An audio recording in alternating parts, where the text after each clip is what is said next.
This topic is near and dear to my heart because in addition to working in higher education, I have two daughters that I successfully put through college, and I help them navigate the process from the time they started hearing from colleges until the time they graduated. So I feel like I have more than a vested interest in the topic, and I feel like I have something I can offer the parents to maybe put them at ease a little bit.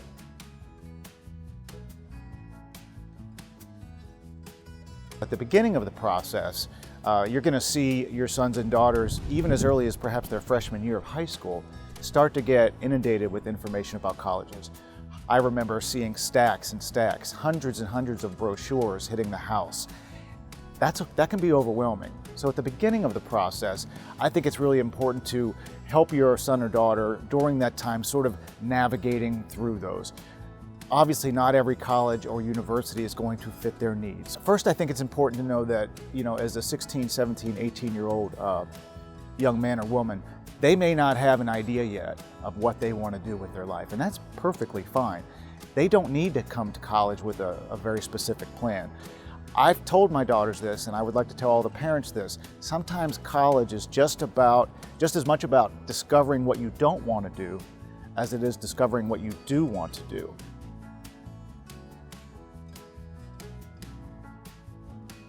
All colleges and all universities have phenomenal resources. So I think the earlier you can begin investigating some of those, the better you will be. Sometimes they have a very specific program in mind, and only one or two schools will have that program, and if that's the case, I think it's a really good idea to contact those schools early in the process and find out what the resources are. Find out what is available to them, the federal programs, the state programs, the private scholarships, all of those different types of things.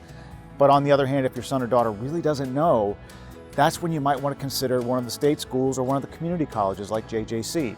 We have wonderful career resources that we can help your sons and daughters navigate, and we also offer the same types of financial aid packages that all of the other schools offer. We do have the federal programs, the state programs. We have a foundation that offers lots of different scholarship opportunities. So again, the earlier you can start investigating some of these, regardless of the type of school your sons and daughters want to go to, I think the better off you'll be. You'll find that the individuals are going to be very helpful. They're experts at what they do, but the great thing is you don't have to be an expert.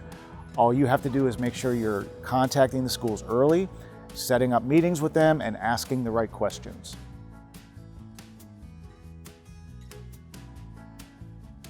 I think one of the most important differences is the time that they're going to need to invest in studies. Every high school is different and every program is different, so your son or daughter may not have spent a lot of time at home doing homework. Maybe they had study halls, maybe they could do some of those things. College is a little bit different.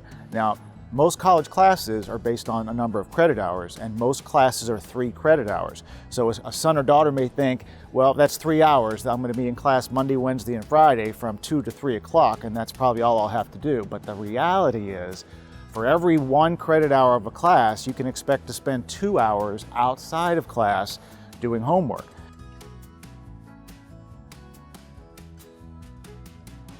For me, this was one of the most difficult lessons to learn because I was very involved with my daughters through the high school process, and I enjoyed that. But what I learned was once they get started in college, the parent has to sort of back off a little bit and give them the space to grow. Let them know that you're there for them. Let them know that you've got their back, that you'll support them.